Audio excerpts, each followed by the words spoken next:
Thoppumpady fisheries ഹാർബറിലെ പ്രശ്നങ്ങൾക്ക് പരിഹാരം കാണുമെന്ന Muhammad Shiyas M L എക്ക് ഹാർബറിൽ സ്വീകരണം നൽകി. കൊച്ചി മണ്ഡലത്തിൽ നിന്നും തെരഞ്ഞെടുക്കപ്പെട്ട ശേഷം ആദ്യമായി കൊച്ചി ഫിഷറീസ് ഹാർബറിലെത്തിയ മുഹമ്മദ് ഷിയാസ് എം.എൽ.എക്ക് കൊച്ചി ഹാർബർ വ്യവസായ സംരക്ഷണ സമിതിയുടെ നേതൃത്വത്തിൽ സ്വീകരണം നൽകി. സ്വീകരണത്തിന് ശേഷം എം.എൽ.എ തൊഴിലാളികളെ കണ്ട നന്ദി രേഖപ്പെടുത്തി. തുടർന്ന് ഹാർബർ വ്യവസായ സംരക്ഷണ സമിതി buying agents association general secretary M Naushad ഉൾപ്പെടെയുള്ള കച്ചവടക്കാരുമായി എം.എൽ.എ ചർച്ച നടത്തി. ഹാർബറിലെ വിഷയങ്ങൾ സംബന്ധിച്ച് ഹാർബർ വ്യവസായ സംരക്ഷണ സമിതി ചെയർമാൻ എം നൌഷാദും buying agents association general secretary M മജീദും എം.എൽ.എയെ ധരിപ്പിച്ചു.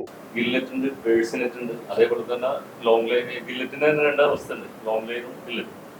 പിന്നെ ട്രോളറ്റ് ഉണ്ട്, പേഴ്സിനെറ്റ്. ഈ 4 രീതിയിൽ ഇന്ത്യയിൽ തന്നെ ഇതേപോലെ 4 രീതിയിൽ പ്രവർത്തിക്കുന്ന അല്ലെങ്കിൽ കൃഷി ചെയ്യുന്ന രീതി വേറെ എവിടെയില്ല. വേറെ ഏത് ഹാർബർ എടുത്ത് ഇന്ത്യയിലെ ഏത് ഹാർബർ എടുത്താലും ഇങ്ങനെ സംഭവമില്ല, സംവിധാനമില്ല. കാരണം ഇവിടെ തീരക്കടലുണ്ട്, ആഴക്കടലുണ്ട്. ആഴക്കടലിൽ പോകുന്ന പ്രത്യേകിച്ച് പോകുന്ന ആളുകൾ ഗില്ലറ്റായാലും ഈ ലോങ് ലൈനായാലും ഇവരിപ്പോ ബുദ്ധിമുട്ടെന്ന് വെച്ചാൽ വളരെ ദയനീയമായ അവസ്ഥയാണ്. കാരണം കടലിൽ പോയി ഇപ്പൊ ലോങ് ലൈൻ്റെ അവസ്ഥ തന്നെ, കടലിൽ പോയിട്ടൊരു ഫിഷ് പിടിക്കുന്നുണ്ട്, ഒരു ഷാർക്ക് കിട്ടി. അവര് കടലിൽ പോകുന്നത് കണ്ടിട്ടില്ല, നരവേട്ടക്കൊന്നും പോണില്ല. മീൻ പിടിക്കാൻ പോകുമ്പോൾ ഒരു മീൻ പിടിച്ച് സ്രാവ് കിട്ടിയിട്ടുണ്ട്. ലോകത്തിലെ തന്നെ ഏറ്റവും വളരെ ദയനീയമായ ഡേഞ്ചർ ആയിട്ടുള്ള ഒരു തൊഴിൽ മേഖലയാണ് കടൽ തൊഴിൽ, അറിയാമല്ലോ. അതിൽ പോയിട്ട് ഈ തൊഴിലാളി കൊണ്ട് ചൂണ്ടൊക്കെ ഒരു മീൻ, ഒരു ഷാർക്ക് പിടിച്ചാൽ ആ പിടിച്ച തൊഴിലാളിയും ബോട്ടും ജയിലിലാണ്. അതുകൂടെ ഫൈൻ ഇപ്പൊ പറഞ്ഞിരിക്കുന്നത് 50,000 മുതൽ 5 ലക്ഷം വരെയാണ് ഫൈൻ. ഈ തൊഴിലാളികൾ ഇവിടെ പണിക്ക് നിൽക്കും. ആ ഒരു രീതിയാണ് ഇപ്പം ശിവകുമാറുടെ പുതിയ രീതി. ഞങ്ങളിപ്പോ കഴിഞ്ഞ മീറ്റിംഗിൽ അങ്ങനെ പോയതാണ്, സംസാരിച്ചതിന്റെ വിഷയം ഇതുമായി ബന്ധപ്പെട്ട് ഒരുപാട് കാര്യങ്ങൾ സംസാരിച്ച് ഞങ്ങളൊരു ബുക്ക് ഒരുക്കുന്നതല്ല. ഇതെല്ലാം അവര് ചെയ്യാനായിട്ട് തമിഴ്നാട് പോലും ഇപ്പൊ നമ്മളോടൊപ്പം സഹകരിച്ചുകൊണ്ടാണ് കാര്യങ്ങൾ നീക്കും. അപ്പൊ അതുമായി ബന്ധപ്പെട്ടുകൊണ്ട് അതിനും നമ്മളോട് സഹകരിച്ച് സപ്പോർട്ട് ചെയ്യണം ഈ വിഷയവുമായി ബന്ധപ്പെട്ട്. കാരണം ഹാർബറിൽ ബോട്ടുകളൊക്കെ പോലെ ഇവിടെ പണിയുന്നവിടെ എന്താ എം.എൽ.എ പറഞ്ഞ പോലെ തന്നെ മട്ടാഞ്ചേരി ബസാറിൽ ഐലൻഡ് ഇല്ല. ആകുള്ള കൊച്ചിൻ ഫിഷറീസ് ഹാർബർ കൊച്ചിയിലെ ഒരു പ്രധാന തൊഴിൽശാലയാണ്. അതുകൂടി ഇല്ലാതാക്കുന്ന അവസ്ഥ കഴിഞ്ഞ 10 കൊല്ലം നമ്മൾ പോയി നിരങ്ങലായിരുന്നു. ഇപ്പൊ നമുക്ക് സന്തോഷമാണ്, കാരണം നമ്മളെ ആളുകളല്ല. അപ്പൊ അതിന് വേണ്ടിയിട്ട് നമുക്ക് വേണ്ടി എല്ലാ സഹകരണവും ഉണ്ടാവുമെന്ന് പൂർണ്ണ വിശ്വാസം. കാരണം നമ്മളെ നമ്മുടെ ബിസിനസ്മെന്റാണ്. അപ്പൊ നമ്മൾ 100% സംതൃപ്തിയോടെ സന്തോഷത്തോടെ ഇരിക്കുന്നത്. അപ്പൊ ഈ എം.എൽ.എയുടെ വിജയത്തിന് പിന്നിൽ ഏകദേശം പണി തുടങ്ങിയിട്ട് 3 വർഷം 5 വർഷമായി നമുക്ക് ലിറ്റ് വന്നിട്ട് തുടങ്ങിക്കിടന്നു. അപ്പൊ ഇത് ഇപ്പൊ പറഞ്ഞിരിക്കുന്നത് ഇപ്പൊ കഴിഞ്ഞ പ്രാവശ്യം നമ്മൾ ഐബിനെ കൊണ്ടുവന്ന് ചെയർമാനായിട്ട് ഇതിനെ വേണ്ടി മീറ്റിംഗ് വിളിച്ചു കൂട്ടി. ജൂലൈ ലാസ്റ്റ് കൊടുക്കണം നമുക്ക് ആ ഒരു ബ്ലോക്ക് നടന്നുകൊണ്ടിരിക്കുന്ന ബ്ലോക്ക് തീർത്ത് കയ്യിൽ തന്നിട്ട് ഇപ്പോഴത്തേക്ക് തുടങ്ങാന്നാണ് ഇതിൽ പറഞ്ഞിരിക്കുന്നത്. അതോടൊപ്പം തന്നെ ഇപ്പം നമ്മൾ 600-700 ബോട്ട് ഒരു മാസം നമ്മൾ ഇവിടെ പിടിച്ചിരുന്നത്. ആ ബോട്ടുകൾ ഈ 10 കൊല്ലം കൊണ്ട് ഈ ULF-ന്റെ ഈ ഉദ്യോഗസ്ഥന്മാരുടെ അനാസ്ഥ ഭയങ്കര അനാസ്ഥ. ചെറിയ ചെറിയ കാര്യങ്ങൾക്ക് ഫൈൻ അടിക്കാതെ ബോട്ടുകളെല്ലാം മറ്റു മേഖലയിലേക്ക് പോകുന്നു. അത് നമുക്ക് തിരിച്ചു കൊണ്ടുവരണം. അത് തിരിച്ചു കൊണ്ടുവരണമെന്നുണ്ടെങ്കിൽ ഈ ബൈപ്പിൻ ഫിഷറീസ് പോലുള്ള ഓഫീസിൽ നിന്നുള്ള നല്ലൊരു സമീപനം ഉണ്ടായാൽ മാത്രമേ നമുക്ക് തിരിച്ചു കൊണ്ടുവരാൻ പറ്റുള്ളൂ. അത് വ്യക്തമായിട്ട് നമ്മളെ എം.എൽ.എനോട് വ്യക്തമായിട്ട് കാര്യങ്ങൾ പറഞ്ഞ് മനസ്സിലാക്കിയിട്ടുണ്ട്. അതുപോലെ തന്നെ ഈ ഹാർബർ തുടർന്ന് വലിയൊരു ഇന്റർനാഷണൽ ഹബ്ബാണ് വരാൻ പോകുന്നത്. ഈ ഹാർബറിൻ്റെ ഫുള്ള് AC ഹോളാണ്. 4 ഹോളുണ്ട്, 2 AC ഹോള്, 2 സാധാ ഹോള്. അങ്ങനെയുള്ള പല സംവിധാനങ്ങൾ, ക്യാൻറ്റീൻ, ഓഫീസ് റൂം, പല സംവിധാനങ്ങളും കൂടെ വരുന്നത്. അപ്പം അത് ഉപയോഗിക്കുന്നുണ്ടെങ്കിൽ നമുക്ക് വ്യവസായം ഉണ്ടെങ്കിലേ നമുക്കിത് കാര്യമുള്ളൂ. അപ്പം അത് കൊണ്ടുവരാനുള്ള ഒരു ശ്രമം സംഘടനകളിലൊക്കെ നിന്നും എല്ലാ ആളുകളെയും, ഇപ്പം എം.എൽ.എ പറഞ്ഞുകൊണ്ട് നമ്മൾ ആരെങ്കിലും മറ്റേ പാർട്ടിക്കാരെ അങ്ങനെ മാറ്റിയിരുത്തുന്ന ഒരു വിഷയം ഉണ്ടാവില്ല. എല്ലാവരും കൂട്ടിയിരുത്തിക്കൂടി ആലോചിച്ചിട്ട് തിരിച്ചുപോയ ബോട്ടുകൾ അവരായിട്ട് സമീപിച്ച് സംവിധാനത്തിൽ കൊണ്ടുവരാനുള്ള പഴയ ഹാർബറിൻ്റെ ആ രൂപം തന്നെ കൊണ്ടുവരാനുള്ള ശ്രമം ഇത് നമ്മളെ വ്യവസായ സമിതിയും ബൈയിങ് ഏജന്റും അത് മർച്ചന്റും ഉൾപ്പെടെ തൊഴിലാളികൾ ഉൾപ്പെടെ ആലോചിച്ചു നല്ലൊരു തീരുമാനം. ഇതര സംസ്ഥാന ബോട്ടുകളിൽ നിന്ന് യൂസർ ഫീക്ക് പുറമെ ക്ഷേമനിധി കൂടി ഈടാക്കുന്നത് സംബന്ധിച്ച പരാതിയിൽ അന്യായമാണെങ്കിൽ അത് പുനഃപരിശോധിക്കുമെന്നും ഇത് സംബന്ധിച്ച് ഫിഷറീസ് മന്ത്രിയുമായി ചർച്ച നടത്തുമെന്നും എം.എൽ.എ വ്യക്തമാക്കി. നമ്മളൊരു നിയമസഭാ സാമാജികനായി വന്നതിന് ശേഷം ഇപ്പോൾ ഈ രംഗത്ത് പ്രവർത്തിക്കുന്ന ആളുകൾ, ഒന്ന് ബോട്ട് ഓണേഴ്സ്, സെല്ലേഴ്സ്, ഇതുമായി ബന്ധപ്പെട്ട് നടത്തുന്ന ഇതിനിടയിൽ പ്രവർത്തിക്കുന്ന കുറേ ആളുകളുണ്ട്. വിവിധ തലങ്ങളിലാണ് മത്സ്യമേഖലയുമായി ബന്ധപ്പെട്ട് പ്രവർത്തിക്കുന്ന ആൾ. അപ്പം നിരവധിയായിട്ടുള്ള പരാതികളും അതുപോലെ തന്നെ നമുക്ക് പുതിയ കാലഘട്ടത്തിന് അനുസൃതമായിട്ടുള്ള പുതിയ മാറ്റങ്ങളും ഒക്കെ ചെയ്ത് ഈ മേഖലയെ ശക്തിപ്പെടുത്താൻ വേണ്ടിയിട്ടുള്ള നടപടികൾ സ്വീകരിക്കണമെന്നുള്ള വലിയ അഭിപ്രായം തെരഞ്ഞെടുപ്പ് സമയത്തെ പലരും ഉന്നയിച്ചിരുന്നു. അപ്പോൾ അത് ബന്ധപ്പെട്ട ആളുകളുമായി അതിൻ്റെ യൂണിയൻ, വിവിധ യൂണിയനുകളുണ്ട്, എല്ലാ യൂണിയനും ഉണ്ട്, ഒരു യൂണിയൻ മാത്രമല്ല, എല്ലാ യൂണിയനുമായി ബന്ധപ്പെട്ട് അവരുടെ പ്രപ്പോസൽ നമ്മൾ സ്വീകരിച്ച് അതിനകത്ത് ഈ മേഖലയുമായി ബന്ധപ്പെട്ട് പ്രവർത്തിക്കുന്ന ആളുകൾക്ക് ബുദ്ധിമുട്ടില്ലാത്ത രീതിയിൽ, ഇപ്പം നിങ്ങൾ പറഞ്ഞതുപോലെ അന്യ സംസ്ഥാനത്ത് നിന്ന് വരുന്ന ബോട്ടുകളുണ്ട്, നമ്മുടെ സംസ്ഥാനത്തെ നമ്മുടെ വിവിധ പ്രദേശങ്ങളിൽ നിന്ന് വരുന്ന ബോട്ടുണ്ട്, ഇവിടെ നിന്ന് ഓൺ ചെയ്യുന്ന ബോട്ടുകളുണ്ട്. അപ്പം നമുക്ക് വിവിധ തരങ്ങളിലാണ്. ഇപ്പോൾ സർക്കാർ ഒരു ഫീസ്, യൂസർ ഫീയോ അല്ലെങ്കിൽ മറ്റേതെങ്കിലും തരത്തിൽ ഓരോ വർഷത്തെയും സർക്കാരിന് കിട്ടേണ്ട നികുതി അടപ്പിക്കുന്ന കാര്യത്തിലും അത് ബോട്ടുടമകൾക്കും ഇതുമായി ബന്ധപ്പെട്ട് പ്രവർത്തിക്കുന്നവർക്കും ഒരു തരത്തിലും നീതീകരിക്കാൻ കഴിയാത്തതാണെങ്കിൽ അത് പുനഃപരിശോധിക്കും. അത് ഇന്നലെ ഞാൻ നിയമസഭയ്ക്കകത്ത് ഇന്നലെ സ്പീക്കർ തെരഞ്ഞെടുപ്പുമായി ബന്ധപ്പെട്ടുള്ള സമയത്ത് വ്യക്തിപരമായി മന്ത്രിയുമായി സംസാരിച്ചു. അപ്പം അതിനകത്ത് ഇപ്പോൾ പുതിയ മന്ത്രിമാർ ചുമതല ഏറ്റെടുത്തു. നമ്മുടെ ഈ ഹാർബറുകൾ, ഒന്ന് തോപ്പുംപടി, ഒന്ന് ചെല്ലാനം, കൊച്ചി, ഫോർട്ട് കൊച്ചി, അപ്പോൾ ഇവിടെ എല്ലാം നിലവിൽ മുടങ്ങിക്കിടക്കുന്ന കുറേ പദ്ധതികളുണ്ട്. അപ്പം പഴയ ഒരു കാലഘട്ടത്തിന് അനുസൃതമായിട്ടുള്ള രീതിയിലാണ് ഇപ്പോഴും പല സ്ഥലത്തും പോകുന്നത്. ഒരു മാറ്റം ഉണ്ടായത് ആളുകൾക്ക് അത് ഇവിടെയുള്ള ആളുകൾക്ക് അത് അനുഭവിക്കാനുള്ളൊരു യോഗം ഉണ്ടായിട്ടില്ല. അപ്പോൾ അത് നമുക്ക് തുടങ്ങി വെച്ച് സമയബന്ധിതമായി പൂർത്തീകരിക്കണം. അപ്പോൾ ഇവിടുത്തെ ഇതിൻ്റെ ഈ ഹാർബറിൻ്റെ വർക്ക് തന്നെ നടന്നിട്ട് അത് ഇതുവരെ അത് പൂർത്തീകരിക്കാൻ കഴിഞ്ഞിട്ടില്ല. സെൻട്രൽ ഫണ്ടാണ്, ഏകദേശം എത്ര കോടിയാണ്? 140 കോടി രൂപയുടെ വർക്കാണ്. 3 വർഷമായി തുടങ്ങി. നമുക്ക് സമയബന്ധിതമായി പൂർത്തീകരിക്കാൻ കഴിയണം. അപ്പോൾ അത് അവലോകന യോഗങ്ങൾ നടക്കണം. അതിൻ്റെ സാങ്കേതികമായിട്ടുള്ള ബുദ്ധിമുട്ടുകൾ സർക്കാർ തലത്തിലോ അല്ലെങ്കിൽ ഉദ്യോഗസ്ഥ തലത്തിലോ മറ്റേതെങ്കിലും തലത്തിലുണ്ടെങ്കിൽ അത് പരിഹരിക്കാനുള്ള മാർഗങ്ങൾ ഉണ്ടാകണം. അപ്പോൾ അത് എങ്കിൽ മാത്രമാണ് നമുക്ക് ഈ മേഖലയിൽ ഇവർ ഉന്നയിക്കുന്ന ഈ പ്രശ്നങ്ങൾക്ക് പരിഹാരം കാണാനും നമുക്ക് ഈ മേഖലയിലേക്ക് പുതിയ ആളുകളെ കൂടി ആകർഷിക്കാനും കഴിയുള്ളൂ. നിലവിലുള്ള ആളുകൾ പണി നിർത്തി പോകുന്ന ഒരു സാഹചര്യത്തിലേക്ക് വരരുത്. ഇപ്പോൾ ബോട്ടുടമകൾ അന്യായമായി ചുമത്തിയ ഫീസ്, അതുകൊണ്ട് ഇങ്ങോട്ട് വരാൻ പറ്റത്തില്ല. ഇപ്പോൾ കുറേ ആളുകൾ പറഞ്ഞാൽ ഞങ്ങൾ തമിഴ്നാട്ടിലേക്ക് പോകണം, എന്നിട്ട് കേരളത്തിലേക്ക് വരില്ല, അവിടെ ഫീസ് കുറവാണ്. എവിടെ കൊണ്ടുവന്ന് മത്സ്യം പിടിച്ചു കൊണ്ടുവന്ന് എവിടെ കൊടുത്താലും പൈസ കിട്ടുമല്ലോ.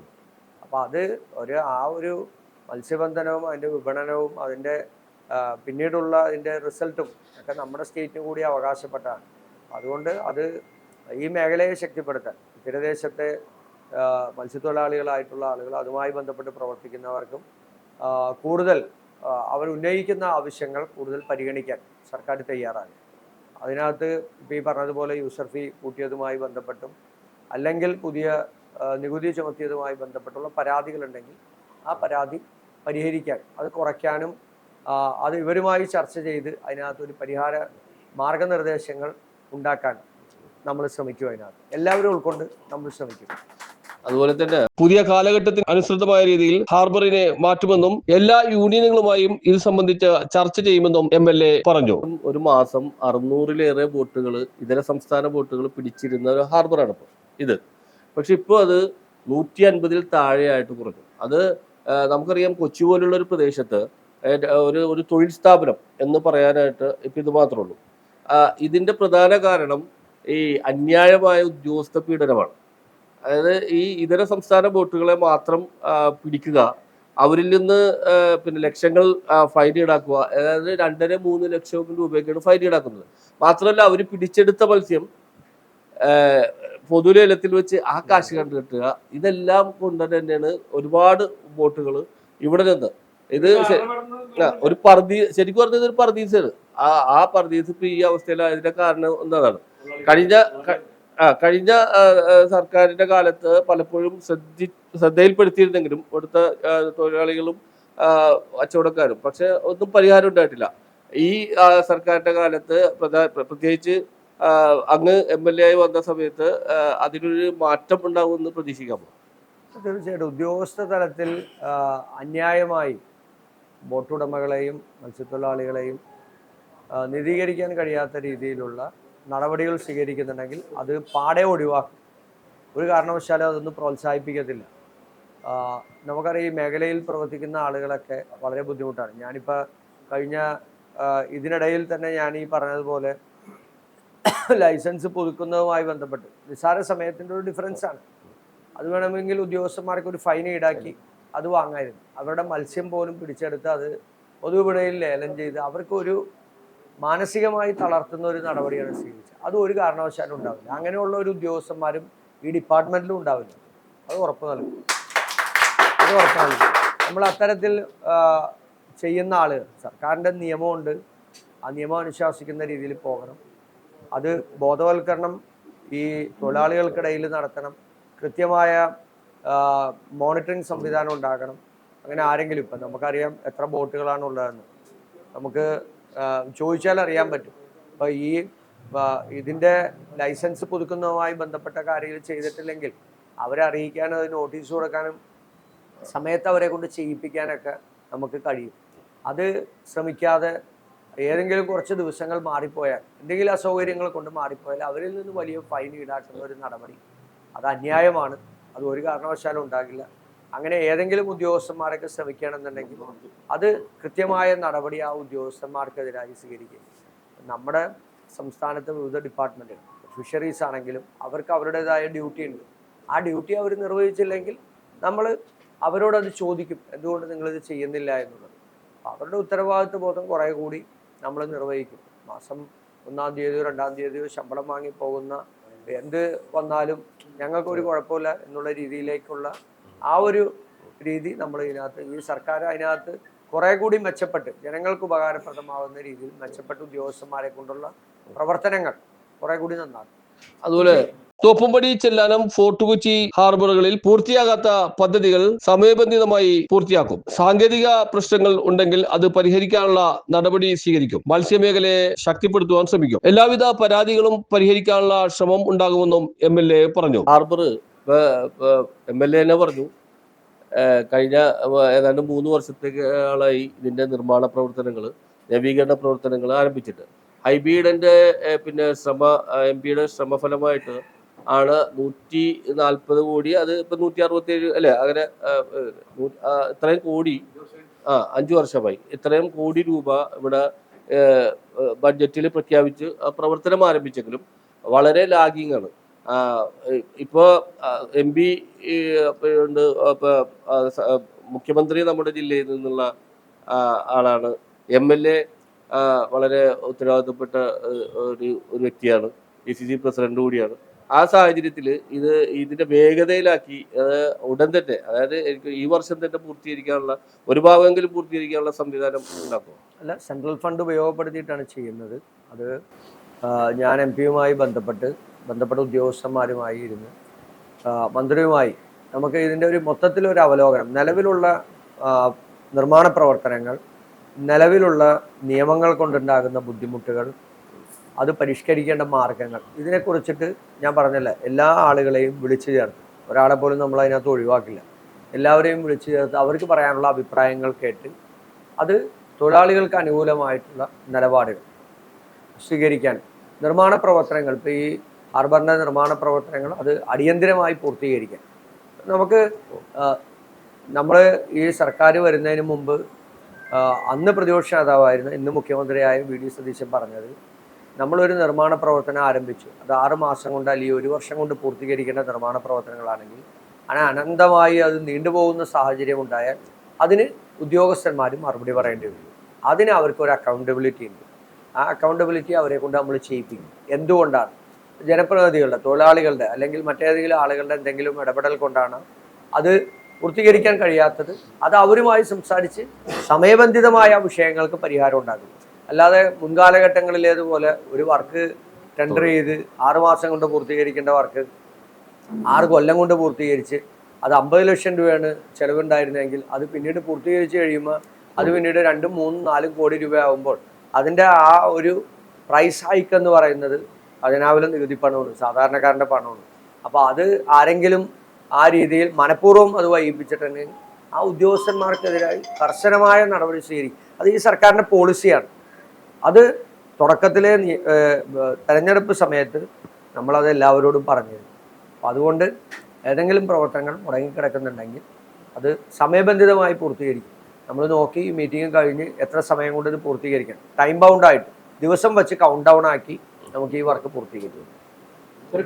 തീരദേശവുമായി ബന്ധപ്പെട്ടും തുറമുഖവുമായി ബന്ധപ്പെട്ടും ഒരു പ്രത്യേക പദ്ധതി തന്നെ സർക്കാർ വിഭാവനം ചെയ്യുന്നുണ്ട്. ചരക്ക് ഗതാഗതം ജലഗതാഗതത്തിലേക്ക് മാറ്റുവാനുള്ള നടപടികളുണ്ടാവും. കൊച്ചിയുടെ വികസനവുമായി ബന്ധപ്പെട്ട ദീർഘകാല അടിസ്ഥാനത്തിലുള്ള പദ്ധതിയാണ് വിഭാവനം ചെയ്തിരിക്കുന്നതെന്നും MLA പറഞ്ഞു. നമുക്ക് ഞാൻ പറഞ്ഞല്ലോ, നമ്മുടെ തൊഴിലാളി യൂണിയനുകളും അതിൻ്റെ നേതാക്കന്മാരും ഒക്കെയായി സംസാരിച്ച് നമുക്ക് എന്താണ് പുതിയ കാലഘട്ടത്തിനനുസൃതമായി രാജ്യത്തും ലോകത്തൊക്കെ ഉണ്ടാകുന്ന ഹാർബറുകളിൽ ഉണ്ടാകുന്ന വലിയ മാറ്റമുണ്ട്.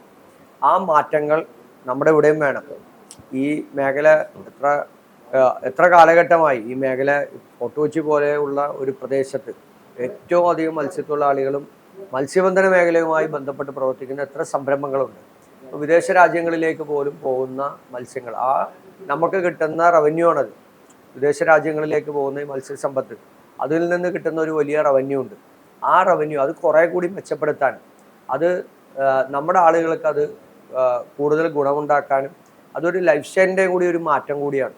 അത് കിട്ടുന്ന വരുമാനത്തിനനുസരിച്ചിട്ടുള്ള ഒരു ജീവിത മാറ്റം കൂടിയുണ്ട്. അത് എല്ലാവരിലും ഉണ്ട്, ഒരാളിൽ മാത്രമല്ല. തൊഴിലാളികൾ ഉൾപ്പെടെയുള്ള ഏറ്റവും താഴെ തലങ്ങളിലുള്ള തൊഴിലാളി മുതൽ അതിൻ്റെ ഓണർമാർ വരെയുള്ള ആളുകളിൽ ഉണ്ടാകുന്ന ഒരു മാറ്റമുണ്ട്. ആ മാറ്റം നമുക്ക് അനിവാര്യമാണ്, അതുണ്ടാകണം. അപ്പോൾ അതുകൊണ്ട് ആ രീതിയിൽ നമുക്ക് പുതിയ ഏത് രീതിയിലാണ് നമുക്കത് ചെയ്യേണ്ടതെന്ന് എല്ലാവരും കൂടി ആലോചിച്ച് നമ്മളത് ചെയ്യും. ഇപ്പോൾ നിങ്ങൾ പറഞ്ഞതുപോലെ ഇവിടെ നമ്മുടെ പോർട്ട് ഉണ്ടായിരുന്നു, നമ്മുടെ പോർട്ട് ഇന്ന് നിശ്ചലമാണ്. അപ്പോൾ സംസ്ഥാനത്ത് നമ്മുടെ തീരദേശം എന്ന് പറയുന്നത് 500 ചില്ലാൻ കിലോമീറ്ററാണ്. അപ്പോൾ അതിൻ്റെ ഒരു ഡ്രീം പ്രോജക്റ്റ് നമ്മളുടെ സർക്കാരിൻ്റെ കയ്യിലുണ്ട്. അപ്പോൾ നമ്മുടെ ഈ പോർട്ടുകൾ, കൊച്ചിൻ പോർട്ടൊക്കെ ഇനി കുറേ കൂടി നല്ല ഭംഗിയായി, നമ്മുടെ ഹാർബറുകളും നമ്മുടെ പോർട്ടുകളൊക്കെ ഇനി കുറേ കൂടി ശക്തിപ്പെടാൻ പോവുകയാണ്. അപ്പോൾ പുതിയ സംരംഭങ്ങൾ നമ്മൾ ഇതുമായി ബന്ധപ്പെട്ടൊക്കെ കൊണ്ടുവരികയാണ്. അപ്പോൾ നമുക്ക് പഴയ കാലഘട്ടത്തിൽ ഉണ്ടായിരുന്ന ആ ഒരു നല്ല അവസ്ഥ പുതിയ കാലഘട്ടത്തിനനുസൃതമായി നമുക്ക് പുതിയ സംരംഭങ്ങൾ ഉണ്ടാകണം. ഈ പറഞ്ഞതുപോലെ റോഡിലൂടെ പോകുന്ന ചരക്കുകൾ അത് നേരെ ജലഗതാഗതത്തിലൂടെ ഉപയോഗപ്പെടുത്തി ആദ്യത്തെ ഘട്ടം എന്നുള്ള രീതിയിൽ ചരക്ക് ഗതാഗതം നേരെ ഇതിനകത്തേക്ക് മാറ്റേണ്ടത്. അപ്പം നമുക്ക് കുറേ കൂടി തൊഴിലവസരങ്ങൾ ഉണ്ടാകും, പുതിയ സംരംഭങ്ങൾ ഉണ്ടാകും. ഈ കാലഘട്ടത്തിനനുസൃതമായിട്ടുള്ള വലിയ മാറ്റങ്ങൾ, അതുമായി ബന്ധപ്പെട്ട് രണ്ടാമത്തേത് സഞ്ചാരികളുടെ വരവാണ്. നമ്മുടെ ആളുകളുടെ മാറ്റം. രണ്ടാമത്തേത് കോസ്റ്റൽ ഷിപ്പിങ്ങിൻ്റെ പേരിൽ നടത്തുന്നത്. രണ്ടാമത്തേത് സഞ്ചാരികളുടെ വരവും അതുമായി ബന്ധപ്പെട്ടുള്ള ബിസിനസ്സുകളും ഒക്കെയാണ്. അപ്പോൾ അത് ഞാൻ അനന്തമായി കാണുന്നത് കൊച്ചി പോലെയുള്ള ഒരു പ്രദേശത്ത് നമുക്ക് കുറേ കൂടി നല്ലൊരു വലിയ മാറ്റം നമുക്കുണ്ടാകും. അതൊരു ദീർഘകാല അടിസ്ഥാനത്തിലുള്ളൊരു വലിയ പ്രോജക്റ്റാണ്. അത് തെരഞ്ഞെടുപ്പ് സമയത്ത് അന്ന് മുഖ്യമന്ത്രി ഇവിടെ വന്ന് പറഞ്ഞു പോയത് അത് പരിപൂർണമായി നടപ്പിലാക്കും. മുഖ്യമന്ത്രിയുടെ കീഴിലാണ് ഇപ്പം ഈ പറയുന്ന പോർട്ടും കാര്യങ്ങളെല്ലാം മുഖ്യമന്ത്രിയുടെ കീഴിൽ തന്നെയാണ്. അദ്ദേഹം തന്നെയാണ് അത് നേരിട്ട് ഓപ്പറേറ്റ് ചെയ്യുന്നത്. അതുകൊണ്ട്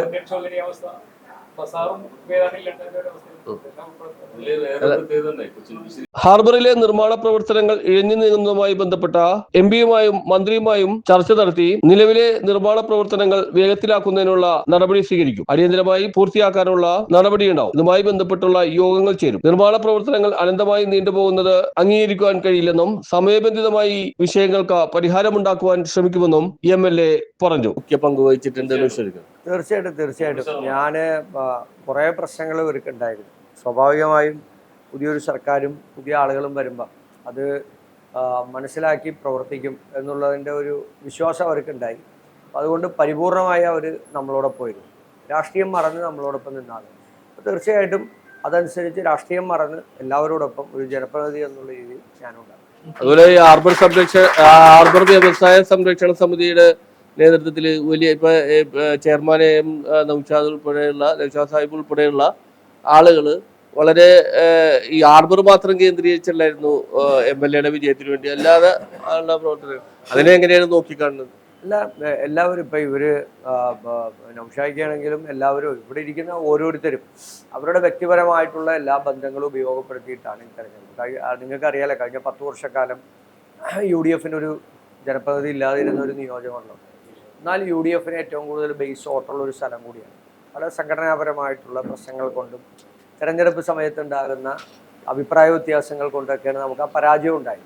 അതിനെ CPM പരമാവധി അതിനെ ഉപയോഗപ്പെടുത്തി അത് ചെയ്യുകയും ചെയ്തു.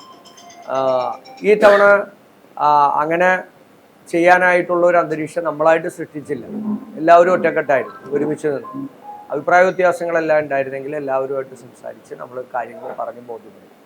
രണ്ടാമത്തേത് CPMൻ്റെ ഒരു ക്യാമ്പയിൻ തന്നെ 10 വർഷക്കാലത്തെ ഒരു ഭരണത്തിൻ്റെ നേട്ടങ്ങൾ ഉപയോഗപ്പെടുത്തിയിട്ടുള്ള ഒരു ക്യാമ്പയിനാണ്. അപ്പോൾ ഇവിടെ തന്നെ നമുക്കറിയാം, ഒന്ന് കുടിവെള്ളമാണ്. കുടിവെള്ളം ഒരു വലിയ പ്രശ്നം. ഇപ്പോൾ കഴിഞ്ഞ ദിവസം ഇവിടെ രവിപുരത്തെ പൈപ്പ് പൊട്ടിയിട്ട് ആ പൈപ്പ് എനിക്ക് തോന്നുന്നത് ഒരു 4-5 മണിക്കൂറുകൾ കൊണ്ട് ചെയ്ത് തീർക്കാവുന്ന ഒരു പ്രവർത്തനമായിരുന്നു. പക്ഷെ അത് മാനുവലായി ചെയ്യേണ്ടി വന്നു. അപ്പോൾ ഈ ഒന്ന് ഡിപ്പാർട്ട്മെൻറ്റുകളുടെ അനാസ്ഥയുണ്ട്, വാട്ടർ അതോറിറ്റി. 2 ഇപ്പോൾ വാട്ടർ അതോറിറ്റി പുതിയ സ്വകാര്യ മേഖലയ്ക്ക് അത് കൊടുത്തു. സ്യൂസ് എന്ന് പറയുന്ന ഒരു കമ്പനിക്ക് അത് കൊടുത്തു. അപ്പോൾ അവർ ആ കൂടുതൽ പ്രഷറോടുകൂടി വെള്ളം ഈ പൈപ്പിലൂടെ വിട്ടതാണ് അത് പൊട്ടാനുള്ള സാഹചര്യം ഉണ്ടായി. അപ്പം നേരത്തെ വാട്ടർ അതോറിറ്റിക്കാർക്ക് ഇത് അറിയാം, അവർക്ക് 100 അനുഭവങ്ങൾ ഉണ്ടായിട്ടുണ്ട്. അവരതൊന്നും ചെയ്യില്ലായിരുന്നു. പക്ഷെ ഇപ്പോൾ ഇവരിത് ചെയ്തു. അത് പൊട്ടിയിട്ട് അതും ദിവസങ്ങളെടുത്താണ്, 6-7 ദിവസം എടുത്താണ് അത് ശരിയായത്. അപ്പം നമുക്ക് ആളുകൾക്ക് ഒരു ഉപകാരം 8 മണിക്കൂർ കൊണ്ട് ചെയ്യേണ്ടത് 1 മണിക്കൂർ കൊണ്ടോ 2 മണിക്കൂർ കൊണ്ടോ ചെയ്യാനാണ് ജനങ്ങൾ ആഗ്രഹിക്കുന്നത്. അത് 6-7 ദിവസം എടുത്തല്ല ചെയ്യേണ്ടത്. അപ്പം അതിനകത്തൊരു കാര്യമായ മാറ്റം വേണം. പുതിയ കുടിവെള്ള പദ്ധതി ഉണ്ടാകാൻ വേണം.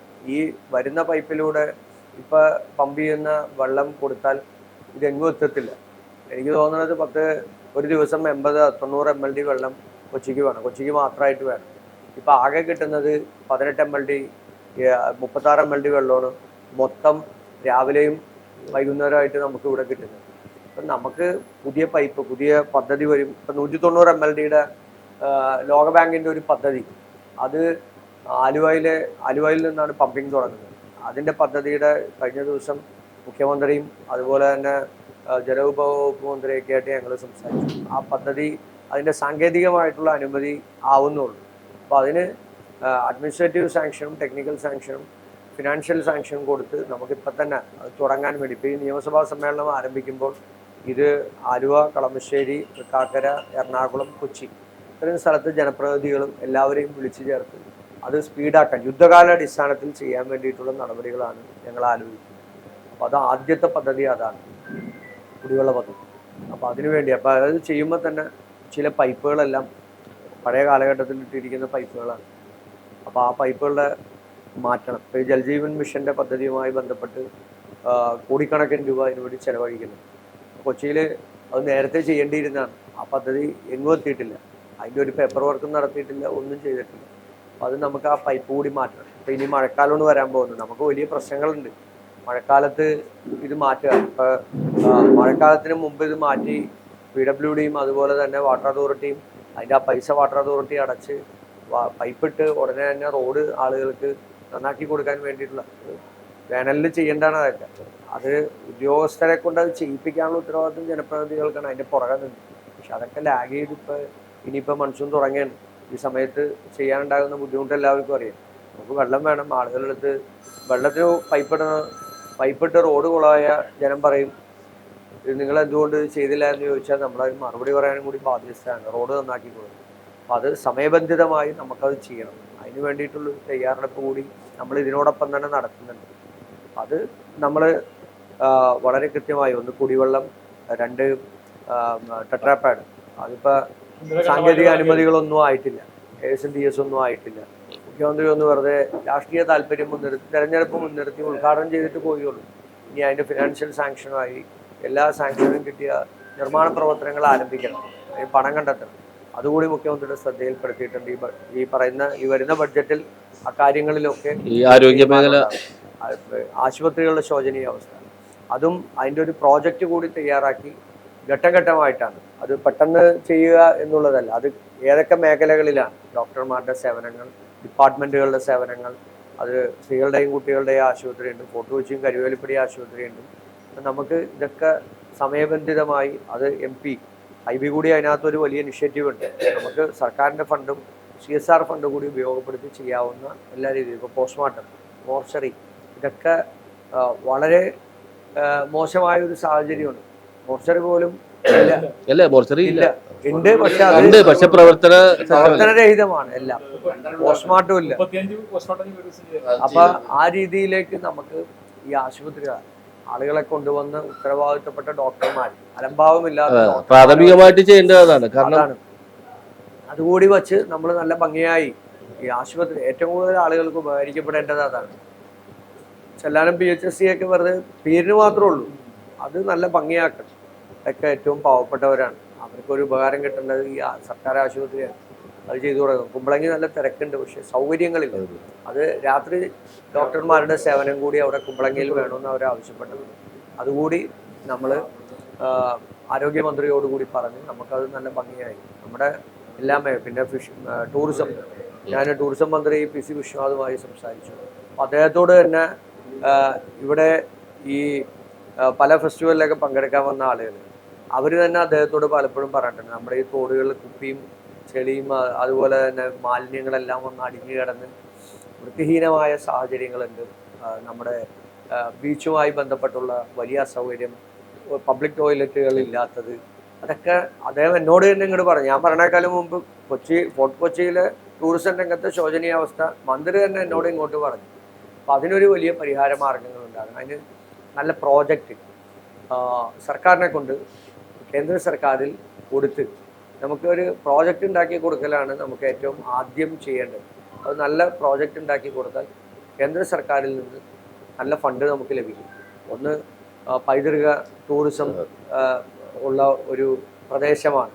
അപ്പോൾ വർഷങ്ങളുടെ ആ ഒരു പാരമ്പര്യമുള്ള ഒരു സ്ഥലത്ത് കേന്ദ്ര സർക്കാരിൽ നിന്ന് അതിന് പ്രത്യേക ഫണ്ടുകളുണ്ട്.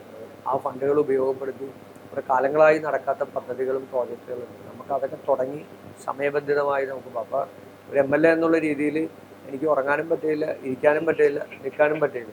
അതാണ് നമ്മുടെ അവസ്ഥ. അത്ര അധികം പ്രവർത്തനം നടത്താനുണ്ട്. നമുക്ക് വെറുതെ ഇരുന്നാൽ പോരാ. സാധാരണ എല്ലാവരും ആളുകളെ കണ്ട് സംസാരിക്കും, കല്യാണ വീട്, മരണ വീട്, ആവശ്യങ്ങൾ ഒക്കെ ഓടിച്ചെല്ലും. അത് വേണം, അത് വേണ്ട എന്നുള്ളതല്ല. അതിനപ്പുറത്ത് നമുക്ക് ഇത്തരത്തിലുള്ള പദ്ധതികൾ കൊണ്ടുവന്ന് അത് സമയബന്ധിതമായി അത് പൂർത്തീകരിക്കും. എറണാകുളം ആളുകൾക്ക് നമ്മുടെ സാന്നിധ്യം കൊണ്ടും സാമീപ്യം കൊണ്ടും മാത്രമല്ല, നമ്മുടെ പ്രവർത്തനം കൊണ്ടും കൂടി നാടിന് ഉപകരിക്കും, ആളുകളുടെ തലമുറകൾക്ക് ഉപകരിക്കും. അങ്ങനെയുള്ള പദ്ധതികളുണ്ടാകും. എങ്കിൽ മാത്രമാണ് നമ്മുടെ നാട് നന്നാവും. ഇതിങ്ങനെ കിടക്കും, നമ്മുടെ സാന്നിധ്യം എല്ലാവർക്കും ഉണ്ടാവും. അതുകൊണ്ട് മാത്രം കാര്യമുണ്ട്. അതിന് നമുക്കൊരു നല്ല ടീം വേണം. ഇവിടെ പല രംഗത്ത് പ്രവർത്തിക്കുന്ന ആളുകളുണ്ട്, രംഗത്ത് പ്രവർത്തിക്കുന്ന സംഘടനകളുണ്ട്. അവരുടെ നിർദ്ദേശങ്ങളുണ്ട്. ആ നിർദ്ദേശങ്ങൾ അനുസരിച്ചാണ് നമ്മുടെ വ്യക്തിപരമായ താല്പര്യം ആരെങ്കിലും പറയാൻ കേട്ടിട്ടില്ല നമ്മൾ ചെയ്യുന്നത്. എല്ലാവരുടെയും നിർദ്ദേശങ്ങളുടെ അടിസ്ഥാനത്തിലാണ്. അതുപോലെ ടൂറിസം രംഗത്ത് പ്രവർത്തിക്കുന്ന സംഘടനകളുണ്ട്. അവരെ ഓരോ മേഖലകളിലും ഓരോരുത്തരും തിരിച്ച് നമുക്കത് എല്ലാവരുമായിട്ട് ചർച്ച ചെയ്ത് എല്ലാവർക്കും അതിനകത്തൊരു പങ്കാളിത്തം വേണം. എല്ലാവർക്കും പങ്കാളിത്തം വേണം. രാഷ്ട്രീയ ഭേദം അവരെല്ലാവരും ഉൾപ്പെടുത്തി നമുക്ക് ചെയ്യാൻ സാധിക്കുന്നതാണ്. ഈ 5 വർഷക്കാലം കൊണ്ട് നമുക്ക് നിരവധി പദ്ധതികൾ എല്ലാത്തിനും പൂർത്തീകരണം വിവിധ മേഖലകളിൽ തുടങ്ങി വെച്ച് ഘട്ടം ഘട്ടമായി നടപ്പിലാക്കും. ഇത്ര വർഷം കൊണ്ട് ഇത്ര പദ്ധതികൾ അല്ലെങ്കിൽ ഇന്ന കാര്യം. പൊതുഗതാഗത സംവിധാനം നമുക്ക് ആകെ ഒരു BOT പാലമുണ്ട്, ഗോൾഡ് ഹെറിറ്റേജ് പാലമുണ്ട്, ഒരു പാലത്തിന്റെ കാര്യമായിരുന്നു മെട്രോ. ഈ പറയുന്നത് പോലെ മെട്രോ സാങ്കേതികമായി നേവിയുടെയും മറ്റും അനുമതികൾ അല്ലെങ്കിൽ അത്തരത്തിൽ പ്രതിസന്ധികൾ ഉണ്ടെങ്കിൽ അത് പരിഹരിക്കാനും നമുക്ക് കഴിയും. അതുകൊണ്ട് ആ രീതിയിൽ നമുക്ക് ഒരു പശ്ചിമ കൊച്ചിക്ക് വലിയ ഗതാഗത സംവിധാനം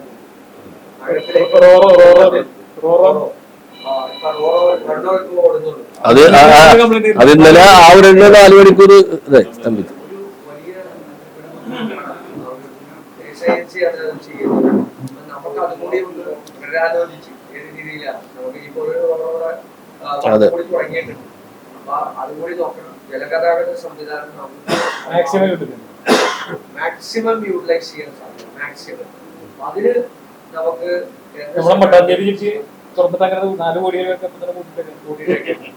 അപ്പൊ അതിൽ നമുക്ക് ജെട്ടികളിലെ നമുക്ക് ഈ പറയുന്നത് പോലെ നമ്മുടെ മോർജെട്ടികൾ അതുപോലെ ആളുകൾക്ക് അത് ഉപകാരപ്രദമാകുന്ന സംവിധാനങ്ങൾ നമുക്ക് നല്ല ഭംഗിയായി ചെയ്യണം. അതിന് വേണ്ടിയിട്ട് നമുക്ക് നിരവധി ആളുകൾ പല അഭിപ്രായങ്ങളൊക്കെ പറഞ്ഞിട്ടുണ്ട്. എല്ലാവരോടും കൂട്ടിയിരുത്തി അതിനൊരു നല്ല പ്രോജക്റ്റ് ഉണ്ടാക്കി ചെയ്യിപ്പിക്കും. 5 വർഷമായി പിന്നെ അന്താരാഷ്ട്ര നിലവാരത്തിലുള്ള ശുചിമുറി കടലാസിൽ മാത്രമേ നമ്മൾ അടിയന്തരമായി ചെയ്യണം. ദിവസം ഞാനവിടെ ചെന്ന് കണ്ടപ്പോൾ ഈ അടുത്താണ് പാമ്പ് മറ്റേ ബീച്ചിനകത്ത് കാട് മൂടി പാമ്പ് ആരോ കഴിച്ചു വലിയ ഇത്. പിന്നെ ഈ ശീനവല അവിടെ കുറേ പോലെ കുറേ വേസ്റ്റും അതും ഇതൊക്കെ കിടക്കേണ്ടി ആകെ മുടിഞ്ഞു തൂങ്ങി ഒരു വല്ലാത്ത അവസ്ഥയിലാണ്. അപ്പോൾ അവിടെ കച്ചവടം ചെയ്യുന്ന ആളുകളുണ്ട്. പലപ്പോഴും നമുക്കറിയാം ഈ ആളുകൾ ഒരു ഉപജീവനത്തിന് വേണ്ടി വന്നിരുന്ന് ചെയ്യുന്ന ആളുകളാണ്. സ്വാഭാവികമായി അവരുടെ തൊഴിൽ പോകുമ്പോൾ അല്ലെങ്കിൽ അവർക്ക് അവിടെ നിന്ന് അവർ ഓടി എല്ലാവരെയും വിശ്വാസത്തിൻ്റെ തൊഴിൽ നമുക്കിത് ചെയ്യും. അവിടെ നമ്മൾ പുതിയ പദ്ധതി ചെയ്യുമ്പോൾ അവർ തൊഴിൽ നഷ്ടപ്പെടുമെന്നുള്ള ഭീതി ഉണ്ടാവും. അവർ രാഷ്ട്രീയപരമായി പലരും ഉപയോഗിക്കും. ഈ പദ്ധതിക്കെതിരായി ഇത് വരണ്ട, രാഷ്ട്രീയ താല്പര്യം മുൻനിർത്തി പലരും. പക്ഷെ നമ്മളത് ആളുകൾ ബോധ്യപ്പെടുത്തി നമ്മളത് ചെയ്യും. അപ്പം നിർബന്ധമായും നമ്മളതൊക്കെ ചെയ്യും. അത് നമ്മുടെ ഈ നിയോജകമണ്ഡലത്തിലെ ആളുകൾക്ക് കൂടി അത് ഗുണപ്രദമാണ്.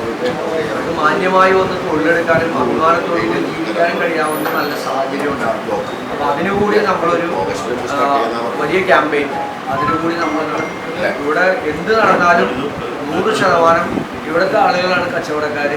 അതിൻ്റെ ഏറ്റവും അവസാനത്തെ ഒരു പൈസ പോലും കിട്ടുന്നുണ്ടെങ്കിൽ അത് ഇവിടുത്തെ ആളുകളായിരിക്കും. ഇതുകൊണ്ട് ജീവിക്കണം എന്നുള്ളതാണ് നമ്മുടെ ആ ഒരു കൺസെപ്റ്റ് തന്നെ. അത് തന്നെ അതെന്തായാലും ഒരു വലിയ മാറ്റം, തൊഴിൽ മേഖലയിൽ പോലും ഒരു വലിയ മാറ്റം ഉണ്ടാകും ഈ വരുന്ന 5 വർഷക്കാലം. ഇതര സംസ്ഥാന ബോട്ടുകളെ അന്യായമായി പീഡിപ്പിക്കുന്ന ഉദ്യോഗസ്ഥ സമീപനത്തിനെതിരെ നടപടി ഉണ്ടാകുമെന്നും അന്യായമായി ഇവരിൽ നിന്ന് വൻതോതിൽ പിഴ ഈടാക്കുന്നതും ഇവരുടെ മത്സ്യങ്ങൾ പിടിച്ചെടുക്കുന്നതുമായി ബന്ധപ്പെട്ട പരാതികൾ ഉണ്ടെങ്കിൽ അത് പരിഹരിക്കുമെന്നും അന്യായമായി ഇത്തരം നടപടികൾ ചെയ്യുന്ന ഉദ്യോഗസ്ഥന്മാർ ആ സ്ഥാനത്ത് ഉണ്ടാകില്ലെന്നും MLA പറഞ്ഞു. കൊച്ചിയിലെ കുടിവെള്ള പ്രശ്നത്തിന് പരിഹാരമുണ്ടാക്കുവാനുള്ള പദ്ധതിക്ക് വിഭാവനം നൽകിയിട്ടുണ്ട്. അത് സമയബന്ധിതമായി തന്നെ പൂർത്തിയാക്കുവാനുള്ള ശ്രമം നടത്തും. കൊച്ചിയിലെ ആരോഗ്യ മേഖലയിൽ അലംഭാവമില്ലാത്ത ഡോക്ടർമാരെ നിയമിച്ച് മെച്ചപ്പെട്ട ചികിത്സാ സൗകര്യം ലഭ്യമാക്കാനുള്ള നടപടിയുണ്ടാവും. മോർച്ചറി, പോസ്റ്റ്മോർട്ടം റൂമുകൾ ഇല്ലാത്തതും എല്ലാം സംബന്ധിച്ചുള്ള പ്രശ്നങ്ങൾക്കും പരിഹാരമുണ്ടാക്കും. അടിസ്ഥാന സൗകര്യങ്ങൾ വികസിപ്പിക്കുന്നതിന് CSR ഫണ്ട് ഉൾപ്പെടെയുള്ള ഫണ്ടുകൾ ഉപയോഗിക്കും. ടൂറിസം മേഖലയിലും മെച്ചപ്പെട്ട സൗകര്യമൊരുക്കുവാൻ എല്ലാവരുമായി സഹകരിച്ചുകൊണ്ട് തന്നെ പദ്ധതികൾ തയ്യാറാക്കും. ഓഫീസ് പ്രവർത്തനം കാര്യക്ഷമമാക്കുമെന്നും ഓഫീസ് ഔദ്യോഗികമായി അടുത്തു തന്നെ ഉദ്ഘാടനം ചെയ്യുമെന്നും ജനസേവന കേന്ദ്രം പോലെ പ്രവർത്തിക്കുന്ന ഓഫീസായിരിക്കുമെന്നും ഡിജിറ്റൽ സംവിധാനങ്ങൾ ഉപയോഗിച്ച് അറിയിപ്പുകളും അഭിപ്രായങ്ങളും പരാതികളും അറിയിക്കുവാനുള്ള സംവിധാനവും ഓഫീസ് കേന്ദ്രീകരിച്ച് നൽകുമെന്നും MLA വ്യക്തമാക്കി. ഹാർബറിലെ തൊഴിലാളികളും കച്ചവടക്കാരും കക്ഷി രാഷ്ട്രീയത്തിന് അതീതമായി തന്നെ വിജയിപ്പിക്കുന്നതിന് സഹായിച്ചിട്ടുണ്ടെന്നും അതുകൊണ്ട് തന്നെ അവരോടൊപ്പം എന്നും ഉണ്ടാകുമെന്നും MLA പറഞ്ഞു. ഹാർബർ വ്യവസായ സംരക്ഷണ സമിതി ഭാരവാഹികളായ YH Yusuf, PI Hamsakoya, CV Rasheed എന്നിവരും ഉണ്ടായിരുന്നു. News bureau, Thoppumpady.